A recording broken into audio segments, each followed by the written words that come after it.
Shalom, puji Tuhan. Dalam bulan ini maka firman Tuhan berbicara tentang keintiman. Bagaimana kita intim dengan Allah, intim dengan keluarga, intim dengan sesama kita. Apa definisi keintiman? Kita lihat di sini. Ya. Intim berarti akrab. Intim berarti karib. Hubungan antara dua pihak yang rela masing-masing mengorbankan diri. Mengorbankan waktu, pikiran, perasaan, dan penyerahan sepenuh, komitmen, demi hubungan yang semakin mendalam. Jadi intim antara dua belah pihak. Dan keintiman itu kalau rela berkorban. Pikiran, perasaan, atau komitmen penyerahan diri apa saja. Rela dikorbankan antara kedua belah pihak. Pasti intim. Nah, jadi saudara sekalian dasarnya adalah kita lihat. Ya, next. Kasih Tuhan kepada manusia adalah kasih yang kekal.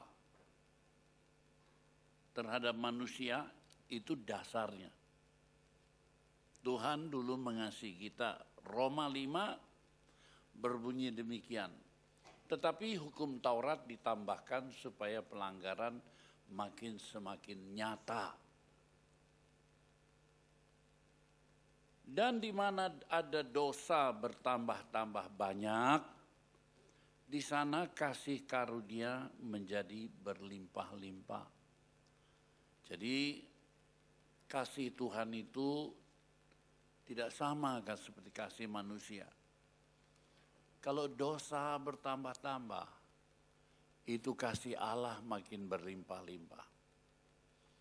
Kalau ada satu keluarga punya 9 anak, tapi satu anak itu di penjara, maka ayah bunda itu tidak terlalu memikirkan yang 8. Pikirannya sedih, mikirkan yang 1 itu. Ada dosa bertambah-tambah di sana. Kasih ayah bunda makin berlimpah-limpah. Tapi kasih Tuhan lebih daripada itu, saudara sekalian. Ini kasih yang teguh, tetap, konsisten. Sekalipun manusia itu kurang mengasihi atau tidak mengasihi Allah. Allah tetap mengasihi manusia. Kalau kasih manusia tidak berbalas, ya goodbye. Tapi kasih Allah tidak bergantung kondisi, situasi. Kasihnya teguh. Nah, next kita lihat. Kasih manusia itu awalnya manis. Tetapi akhirnya pahit.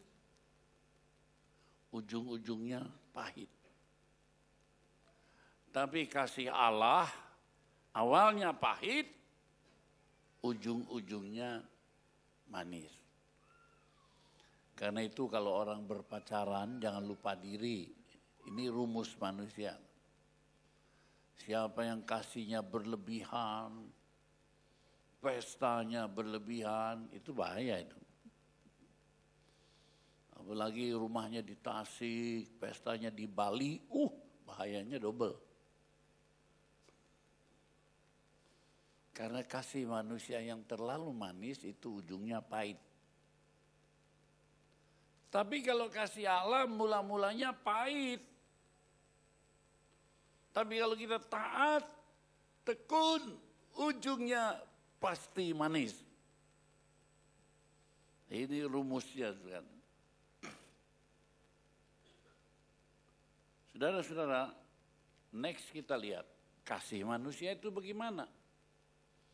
kasih manusia terhadap Tuhan itu apabila seorang merasa hutangnya ditebus atau dibebaskan. Kristus berkorban untuk semua manusia. Tapi tidak semua manusia merasakan itu. Bahkan Kristus berkorban untuk kita semua, sama. Tapi penerimaan kita berbeda. Ada yang merasa kasih Kristus kecil kok. Jadi kasihnya kepada Tuhan kecil. Tapi kalau ada yang merasa kasih Tuhan itu besar, menebus saya, membebaskan saya, dia merasa berhutang besar, dibebaskan. Kasihnya juga semakin besar kepada Tuhan. Nah, saudara-saudara, cara manusia mengasihi Allah ialah seorang yang banyak dihapuskan hutangnya, merasa dibebaskan dosanya, itulah yang makin mengasihi Tuhan. Jadi dalam gereja itu ada orang yang mengasihi sedikit, ada yang sedang, ada yang banyak. Itu kelihatan. Ya. Itu perasaan kita, padahal korban Kristus kan sama. Cuma kita merasa berutang dikit, dibebaskan dikit, kasihnya dikit. Tapi kalau kita merasa dibebaskan, oh Tuhan besar. Kasih kita kepada Tuhan juga besar. Nah, bagaimana kita membangun hubungan intim dengan Tuhan itu sangat perlu. Kalau Anda bisa intim dengan Presiden Jokowi, wah, saudara akan jadi orang luar biasa di Indonesia. Dan kalau Anda intim dengan Tuhan, itu dahsyat sekali. Kalau kita intim dengan Tuhan. Nah, bagaimana caranya? Pertama, beriman kepada Tuhan. Have faith in God. Itu dalam, have faith. Beriman kepada Tuhan itu dalam sekali artinya. Bukan saja percaya secara akal kita. I believe in Jesus. Aku percaya kepada Yesus. Tapi lebih dari itu, I trust in Him. Aku mempercayakan diriku kepada Allah. Percaya bisa dengan akal adanya Allah. Adanya Yesus Juru Selamat. Tapi mempercayakan diri, I trust in Him. Berserah sepenuh bulat kepadanya. Itu pengertian yang dalam. Yang harus kita alami, saudara sekalian. Sebab tanpa iman tidak mungkin orang berkenan di hati Allah. Tanpa imanmu yang sedemikian itu, Anda tidak berkenan kepada Allah. Ibrani 11 ayat 6 dikatakan, tetapi tanpa iman tidak mungkin orang berkenan kepada Allah.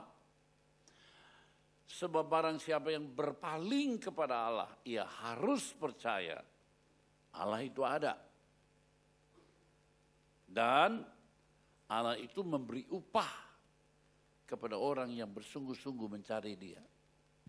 Bukan saja ada. Semua orang percaya Allah ada. Setan pun percaya dan setan gemetar kepada Allah. Itu ditulis dalam Alkitab. Jadi kalau kita percaya dan kita percaya tapi tidak takut, tidak hormat, tidak gemetar, maka imannya setan itu lebih bagus daripada iman kita. Sebab setan percaya dan gemetar. Nah, adakah kita percaya dan gemetar? Atau percaya begitu aja. Percaya dengan akal berbeda dengan mempercayakan diri kita segenap dengan hati kita, Dan itu yang dimaksudkan oleh Tuhan dengan iman, saudara sekalian. Yakobus 4 ayat 8, Tuhan mengundang, mendekatlah kepada Allah dan Dia akan mendekat kepadamu. Bagaimana cara kita mendekat kepada Allah? Bagaimana doa kita? Adakah waktu khusus yang kita buat untuk kita sungguh-sungguh mendekat kepada Allah kita? Adakah pembacaan Alkitab secara khusus dalam hidup kita? Untuk kita mendekat lalu kita berbisik kepada Allah. Kalau Anda biasa berbicara kepada Allah, Allah berbicara kepada dirimu. Banyak orang beriman tidak mendekat, tidak berusaha bersungguh-sungguh kepada Allah. Sekedar jadi Kristen, keluar masuk gereja. Dengan cara itukah kita mau intim dengan Tuhan? Dengan cara itukah kita mau masuk ke surga? Mendekatlah kepada Allah, maka Allah akan mendekat kepadamu. Tahirkan tanganmu, hei kamu yang berdosa. Perbuatanmu yang penuh dosa itu harus disucikan. Dibersihkan tanganmu. Bukan saja tanganmu tetapi dan sucikanlah hatimu. Hei kamu yang mendua hati. Orang yang mendua hati itu Tuhan ya percaya, dunia ya enak, dosa nyaman. Itu nyandung dan nyandung, mendua hati. Tahirkan tanganmu, bersihkan hatimu, jangan nyandung. Maka saudara sekalian, kalau kita begitu, Tuhan itu beri 1001 janji dalam Alkitab yang harus kita percayai. Pertama, Tuhan menebus, lalu mengampuni segenap dosa kita dengan melalui pengorbanan Yesus Kristus. Kita percaya itu. Orang yang percaya demikian itu seperti bayi yang baru lahir. Percayanya itu mesti tumbuh. Sehingga bukan bayi yang lemah tapi menjadi seorang dewasa yang kuat dan perkasa. Itu yang diharapkan Tuhan dalam kehidupan kita, saudara sekalian. Pergunakanlah waktu untuk pengenalan akan Tuhan lebih dalam, lebih dalam, lebih dalam. Hosea pasal 6 ayat 3. Marilah kita mengenal dan berusaha sungguh-sungguh mengenal Tuhan. Ia pasti muncul seperti fajar. Ia akan datang kepada kita seperti hujan. Seperti hujan pada akhir musim yang mengairi bumi. Penuh dengan berkat, berkelimpahan. Kalau kita betul-betul berusaha sungguh-sungguh mengenal Dia.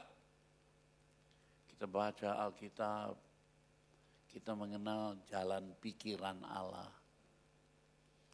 Kita mendengar khotbah, sungguh-sungguh kita mengetahui apa yang menjadi kehendak Allah dalam hidup kita. Jadi kita mengenal itu jalan Tuhan, cara berpikir Tuhan, kita kenal betul. Kalau kita demikian, saudara sekalian, yang kedua, kita percaya segala sesuatu yang dirancangkan Allah adalah yang terbaik. Meskipun melalui kesulitan, masalah, enggak. Aku percaya, apa yang dirancangkan Tuhan itu yang terbaik bagiku. Itu artinya beriman.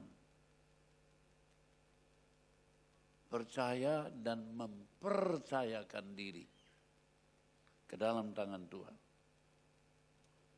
Kita percaya bahwa masa depan kita sepenuhnya ada di dalam tangan Tuhan. Orang-orang muda percaya enggak masa depanmu ada dalam tangan Tuhan?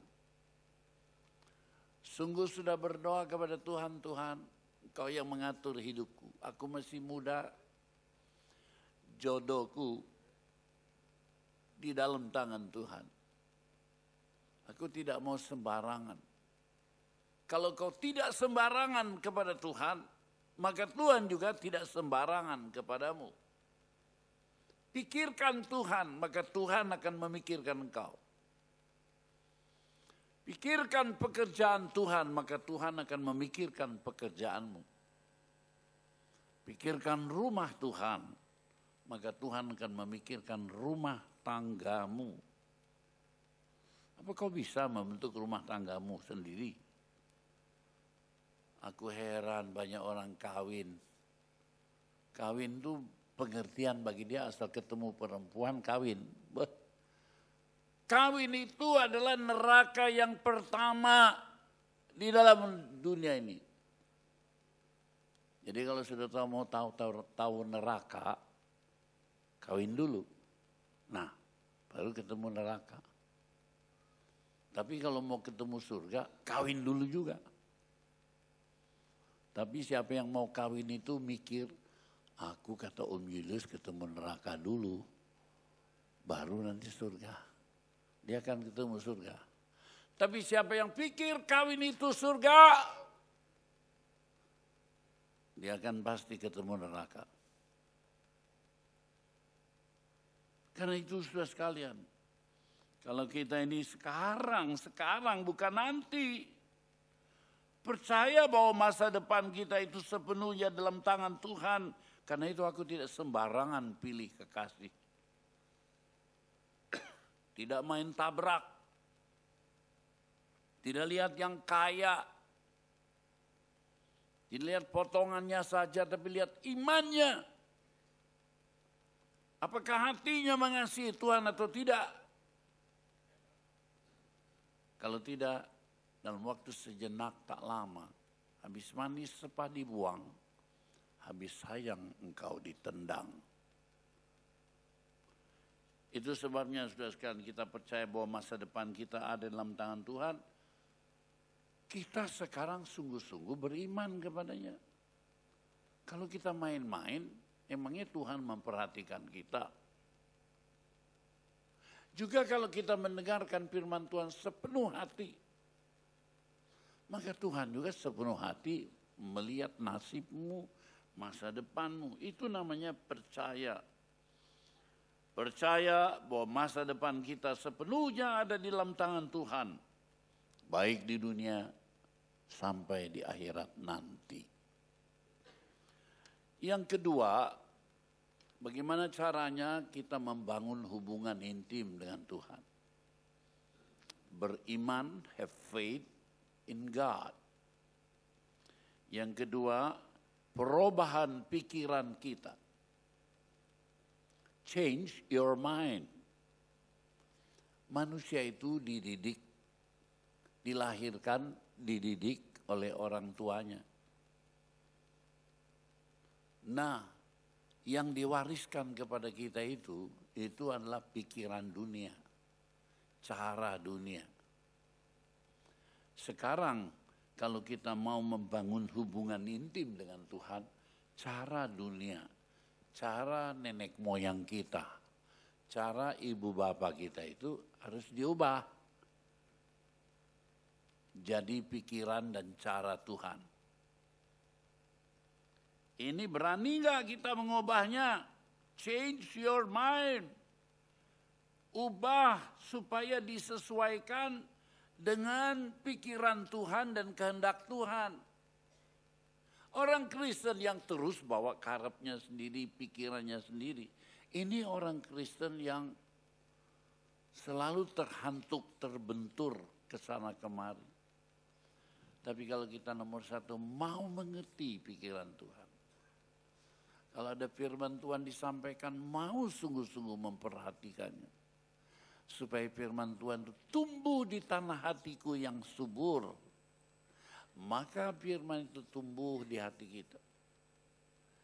Lalu kemudian berbuah-buah. Lukas 9 ayat 23. Katanya kepada mereka, kata Yesus kepada mereka semua murid-muridnya, setiap orang yang mau mengikut aku ya harus menyangkal dirinya, memikul salibnya setiap hari dan mengikut aku. Jadi kalau kita mau sungguh-sungguh menerima berkat janji Tuhan, Alkitab ini disebut perjanjian. Perjanjian lama dan perjanjian baru. Kalau kita mau sepenuhnya hidup dalam berkat Tuhan, maka kita juga harus sepenuhnya berani mengubah pikiran warisan nenek moyang kita menjadi pikiran Allah. Di situ. Dan untuk itu kita mesti berani pikul salib, diejek, dihina, dilawan. Coba yang biasa nyembah YOLO, kuburan. Anda sekarang percaya Tuhan Yesus, tidak lagi berbuat itu. Oh, keluargamu marah sekali. Anak kurang ajar, put au, put tiong, put gi, katanya. Bosyau. Masa nanti kalau gua mati siapa nyembayangin gua? Lu kagak kasih makan sama gua. Berani gak kita merubah itu? Kita mesti pikul salib. Kita mesti sangkal diri. Sangkal diri itu tidak ngikuti pendapat diriku, pendapat dagingku, pendapat nenek moyangku. Nah untuk itu aku harus pikul salib, menderita. Jangan kalau dilarang sama orang tua, lu kok gitu ya? Orang tuanya marah, anaknya marah juga. Kalau begitu papa mamamu tidak akan pernah bertobat menjadi orang Kristen. Kau boleh mentaati Kristus, Pak, saya mohon izin ya Pak, saya sekarang sudah percaya Tuhan Yesus. Jadi saya tidak ikut sembahyang YOLO ya. Saya tidak ikut sembahyang cengbeng ya. Orang tua marah, diam, hormat sama dia. Nanti dia akan ikut Yesus. Saya adalah orang yang dimarahi ketika jadi Kristen pertama kali. Yang ngelaporin paman saya di Surabaya, Engku, Tio Liceng, tukang lapor. Papa di Kalimantan, jadi lapornya pakai surat. Ketika dia tahu saya dari Malang, ikut rombongan kebaktian di Stadstein, Surabaya, KKR besar, laporin. Ini anak, wah kebaktian dulu, baktian dulu. Laporin, orang tua marah. Kirim ke Malang untuk sekolah. Bukan untuk terus gereja. Pikul salib, kirim traktat, doain. Di seberang pulau. Sampai papa mama bertobat, percaya Yesus. Sebab anak ini kok dimarahin juga tetap teguh, sopan, hormat. Pikul salib, sangkal diri. Nah, banyak orang Kristen mau berkat Allah, tapi tidak mau pikul salib. Mau mahkota kemuliaan, tapi tidak mau pakai mahkota duri. Berapa tinggi engkau sampai kepada mahkota kemuliaan, bergantung hari ini berapa dalam kau rela untuk pikul salib bersama Yesus. Kalau kau makin dalam berela pikul salib bersama Yesus, maka kemuliaan akan makin besar mengikuti engkau. Karena itu, saudara sekalian, perubahan pikiran kita ini supaya disesuaikan dengan pikiran Allah. Supaya kita ini saudara sekalian jangan cuma hanya ingin berkat dan kuasanya, tapi kita tidak tertarik untuk menyesuaikan diri kepada kehendak-Nya. Itu keliru. Ayo kita tertarik untuk menyesuaikan pikiran kita dengan pikiran Allah. Caranya gimana? Baca Alkitab tekun, dengar khotbah tekun, kita mengerti kehendak Allah, kita sesuaikan dengan kehendak Allah. Kalau udah sesuai, enggak ada sulitnya itu. Hidup itu mengalir, berkat itu mengalir. Tapi sayang banyak orang Kristen hidupnya seperti ikan kekurangan air. Hidup segan, mati tak mau. Tapi mari hari ini kita lahir baru. Pikiran baru. Cara hidup baru. Yaitu pikiran dan cara hidup yang sesuai dengan kehendak Tuhan dan firman Tuhan. Tuhan perlu mengubah hidupmu supaya sesuai dengan tujuan dan kehendak Allah. Kalau sesuai dengan tujuan dan kehendak Allah, dengan sendirinya kita berhasil. Contoh, banyak orang hidup itu ingin berbahagia. Yang lain, saya ingin hidup jadi orang kaya. Yang lain, saya ingin jadi orang termasyhur. Itu kan pikiran kita, kehendak kita. Tapi kehendak Allah bukan demikian. Yesaya 43 ayat 7, Kuciptakan manusia bagi kemuliaanku. Jadi kehendak Allah bukan berbahagia, bukan kaya, bukan termasyhur, tapi hidup kita diciptakan untuk memuliakan Allah. Kalau kita hidupnya memuliakan Allah, kita dengan ditambahkan Tuhan kaya, masyhur. Ini bonusnya. Intinya hidup memuliakan Allah. Saya mau tanya berapa banyak orang dalam gereja ini yang berpikiran seperti pikiran Kristus, yang berpikiran seperti kehendak Allah. Aku ciptakan engkau bagi kemuliaanku. Berapa banyak orang yang berpikir pikiranku mesti dirubah. Dulu aku disekolahkan supaya pinter, supaya uangnya banyak, supaya jadi orang kaya, supaya jadi orang mulia. Sekarang aku harus menyesuaikan pikiranku dengan pikiran Allah. Bukan standar aku, tapi standar. Bukan cara pandang atau kacamataku, tapi cara pandang dan kacamata Allah. Kalau Anda pakai kacamata Allah, bagaimana Allah mengukur kehidupan? Hidup itu enggak sukar. Pasti lancar. Carilah dulu kerajaan Allah dan kebenarannya, maka yang lain akan ditambahkan kepadamu. Seringkali saya kan berkata, usaha yang pertama membuat hati terang. Kalau hati terang, pikiran kita tenang. Hati terang, pikiran tenang, rezeki datang. Tapi banyak orang usahanya cari rezeki dulu, kaya dulu. Orang macam begitu itu hatinya gelap. Kalau hatinya gelap, pikirannya gelap, rezekinya lenyap. Ayo kita sesuaikan dengan pikiran Tuhan. Tuhan perlu mengubah hidupmu sesuai dengan tujuan dan kehendak-Nya. Baru kemudian Allah melaksanakan janji-janjinya dalam hidup.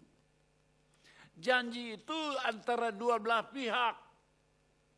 Kalau satu pihak manusia ini melanggar janji-janji Allah, melanggar firman Allah, Allah juga tidak dapat memenuhi janjinya. Penuhi dulu janji Allah. Ingat, Tuhan itu acap kali menghendaki perubahan dalam hal yang kita sukai.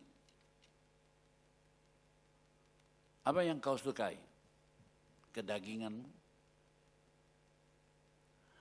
Suka hura-hura? Suka mata keranjang? Itu yang kau sukai. Siapa di sini suka sakit mata? Ayo. Mata keranjang? Enggak.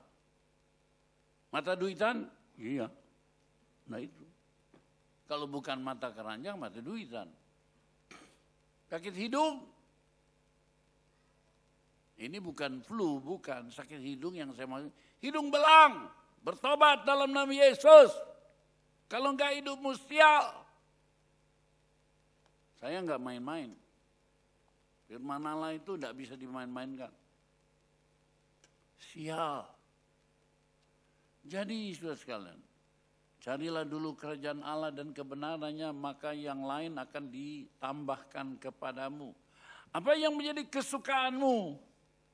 Enak buat dagingmu itu namanya kedagingan, itu harus dipatahkan dulu, diubah dulu. Dibalik, kalau dulu keinginanku, sekarang keinginan Tuhan. Dibalik, dulu kehendakku, sekarang kehendakmu. Orang muda sudah membalik, keinginanku belajar membalik. Jadi keinginan Tuhan, kalau itu sudah, maka Tuhan akan tambahkan perkara-perkara yang lain. Jadi nomor satu tadi adalah believe in God, believe in Jesus, iman yang benar kepada Tuhan, pada Yesus. Yang kedua adalah perubahan pikiran kita, perubahan darah, warisan nenek moyang kita itu mesti diubah. Kalau nenek moyang kita kasih bekal ke kiri, balik ke kanan. Yesus membaharui. Ini namanya lahir baru. Yang ketiga, ketaatan tuntas. Ketaatan sepenuh kepada firman Allah dan kehendak Allah. Ini namanya radical obedience. Sudah tahu radikal? Kita mengetahui di Indonesia banyak orang-orang radikal. Di dunia juga radikal. Namanya ISIS. Itu orang-orang radikal. Radikal terhadap yang buruk. Kita juga harus jadi orang radikal. Tegas, tuntas, nggak bisa ditawar. Untuk taat sepenuhnya kepada Tuhan.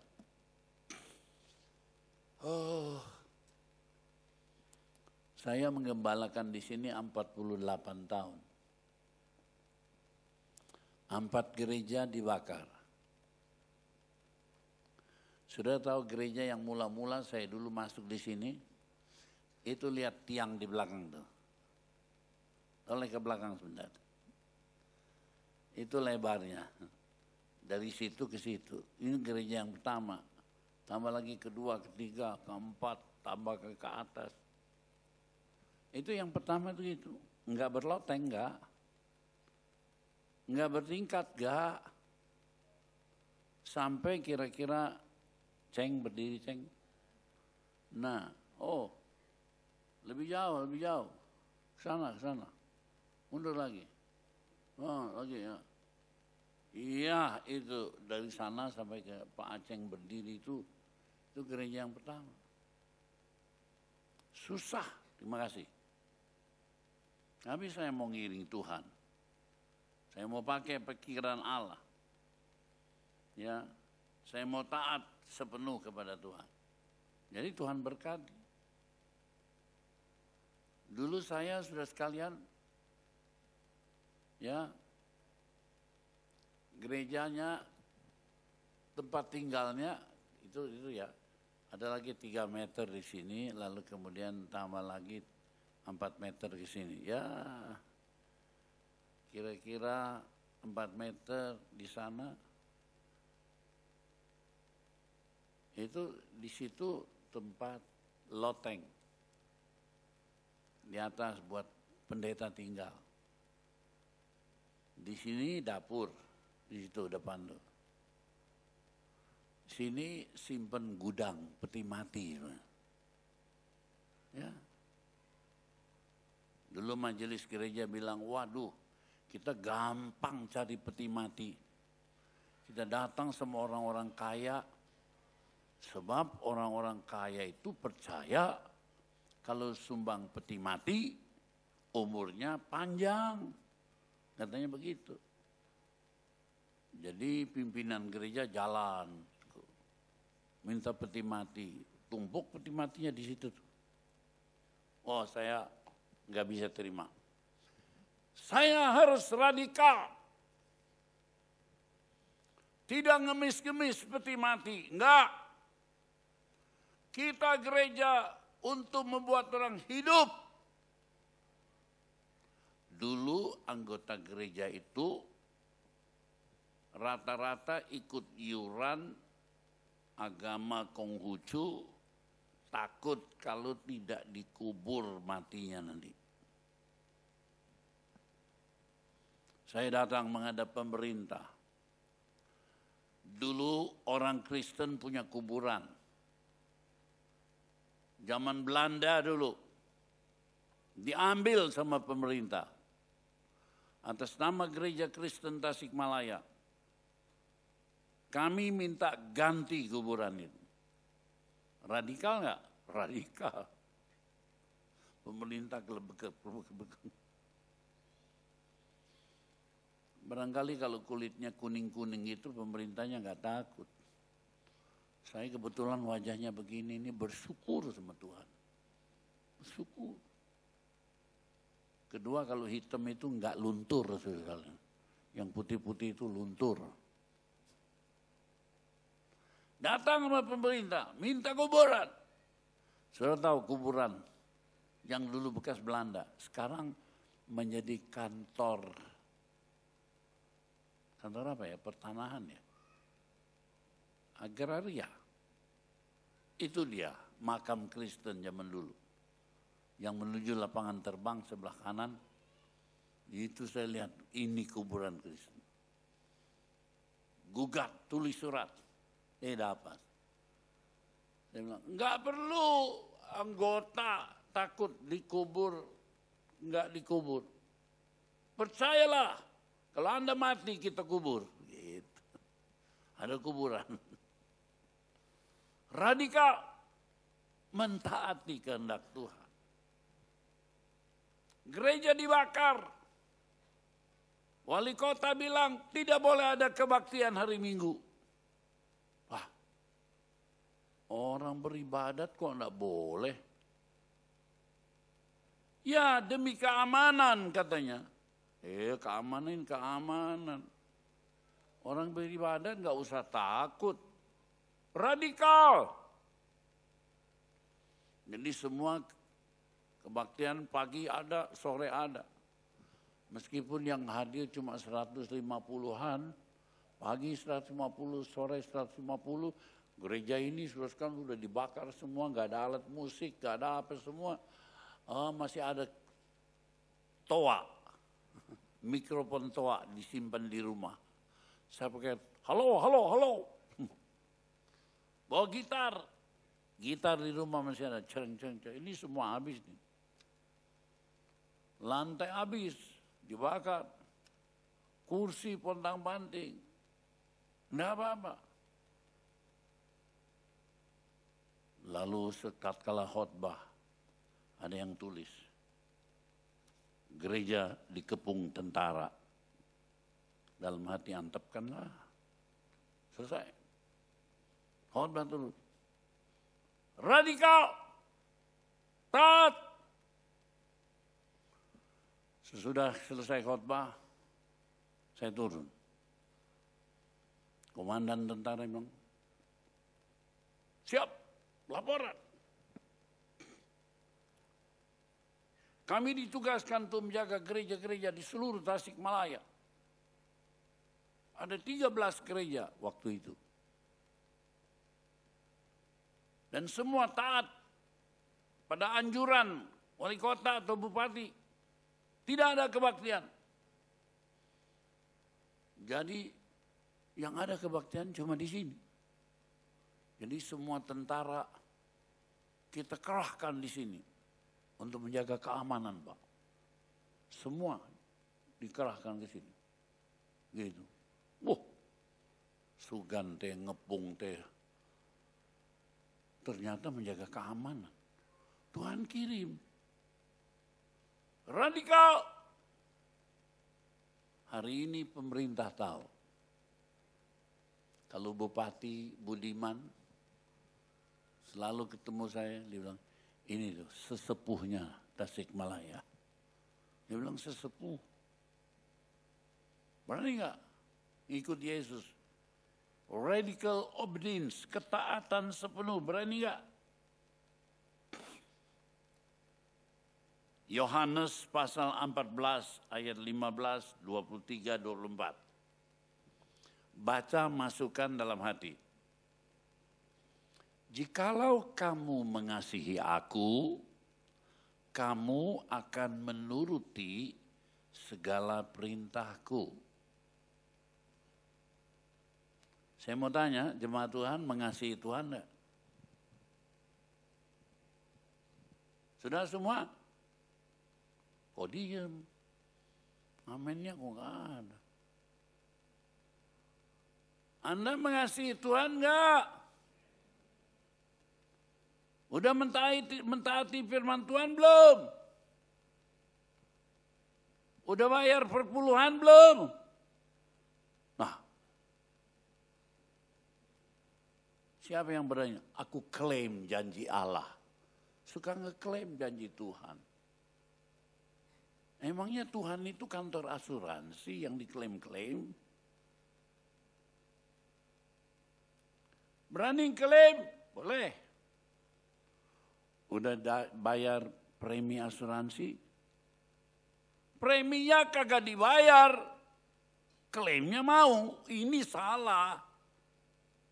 Kalau engkau mengasihi aku, kau mentaati seluruh firman-Ku. Lalu ayat berikutnya, aku akan minta kepada Bapa, Ia akan memberikan kepadamu seorang penolong yang lain, supaya ia menyertai kamu selama-lamanya.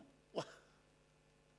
Jadi Tuhan bilang kalau kita taat perintahnya, radikal obedience, sepenuhnya taat, aku akan kirimkan penolong yang lain yang menyertai kamu selama-lamanya. Saya mau tanya, Anda sudah taat belum? Kedua, Anda sudah diberi Tuhan penolong yang lain belum? Roh Kudus. Ayat berikutnya, yaitu roh kebenaran. Roh itu tidak kelihatan. Turun dari langit. Kalau yang dari bumi itu roh manusia. Kalau yang dari udara, Efesus pasal 6, roh-roh jahat dari udara. Tapi roh yang lain itu dari surga. Mau yang dari bumi terus, dihantam oleh yang dari udara, setan. Tapi kalau ada kita dikirim roh penolong dari surga, Roh Kudus, itu penolong yang lain yang menyertai kita selama-lamanya. Itu luar biasa, saudara. Nah, upah dari ketaatan adalah kasih Allah, damai Allah yang bisa kita rasakan dan alami, yaitu hubungan yang intim dengan Tuhan. Seperti Yesus berhubungan dengan Bapa Surgawi, demikian kita berhubungan intim dengan Tuhan.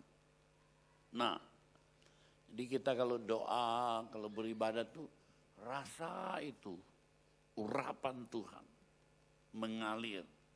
Ya. Taat dan rela sepenuh mengikuti apa saja yang Tuhan inginkan kita lakukan.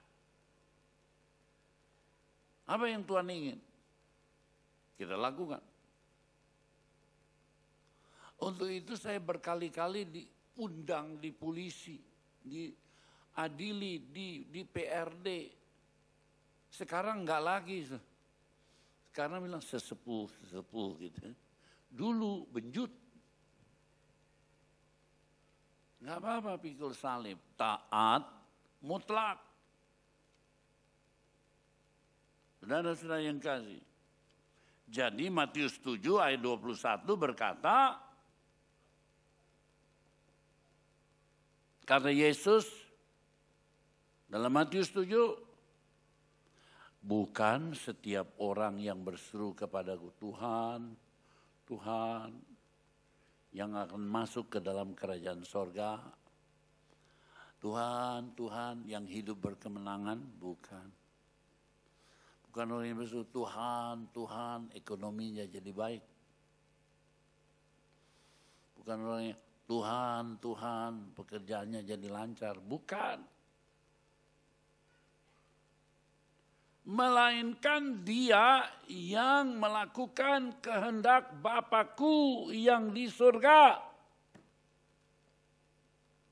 Mau nggak kita taat tanpa hitung untung rugi? Aduh, 48 tahun saya memimpin gereja ini. Banyak masalah, tapi kemenangan selalu terjadi.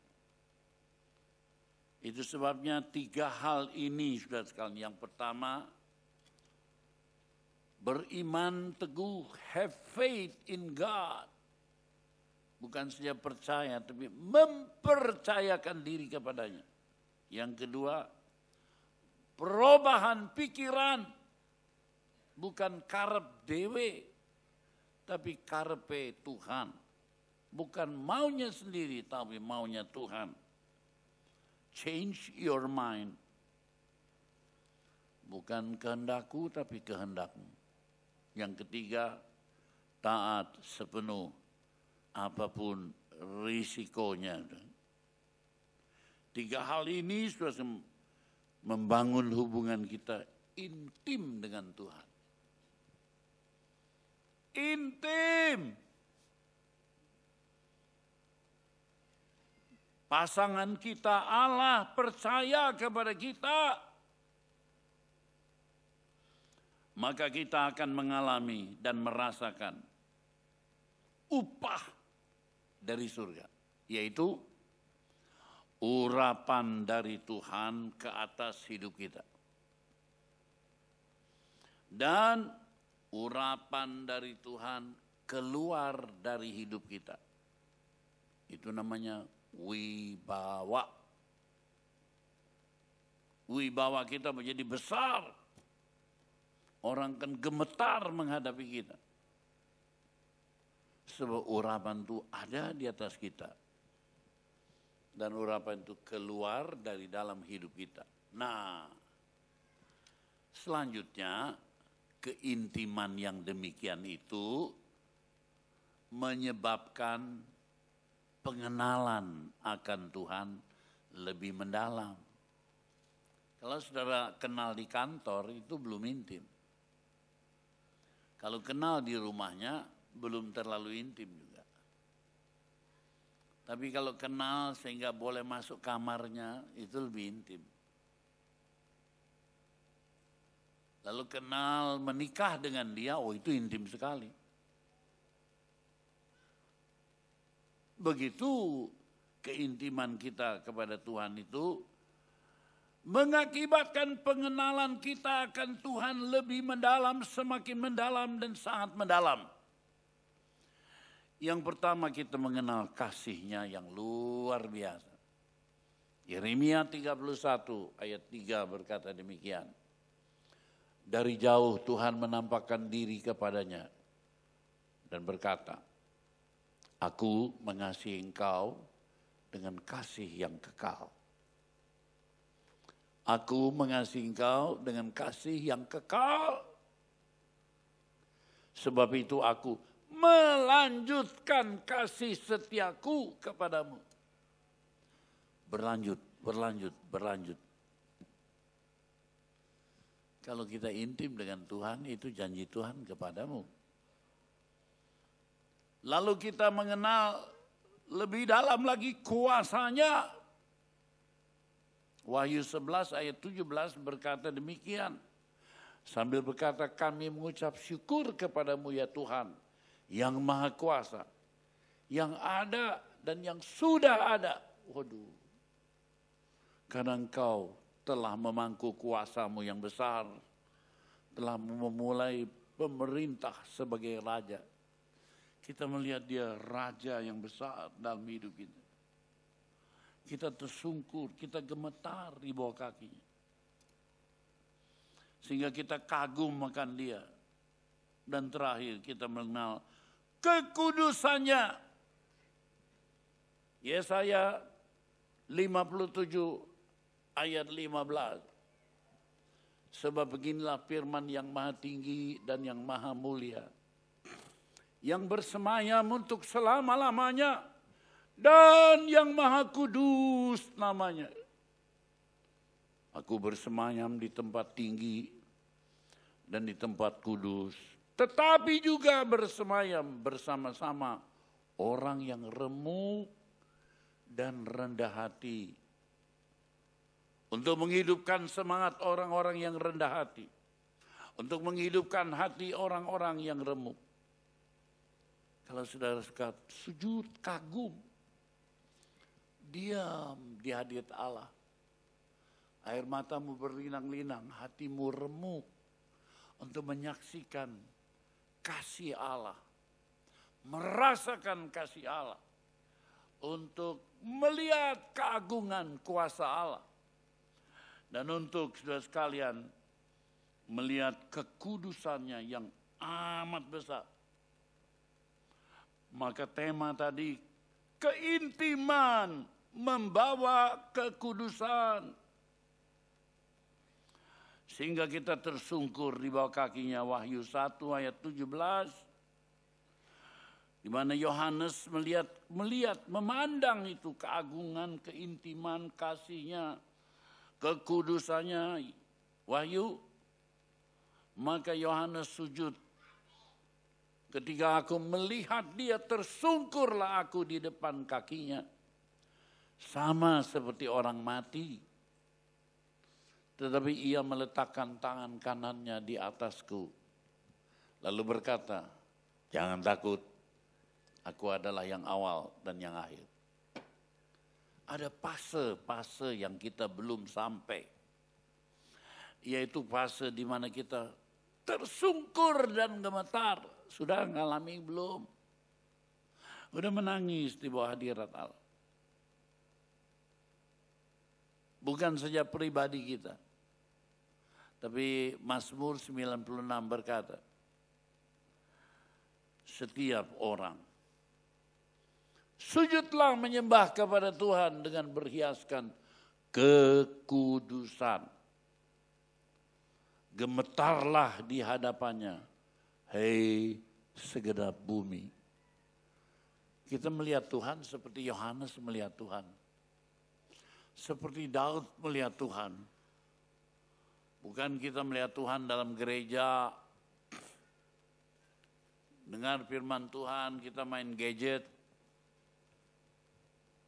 HP-nya nggak berhenti,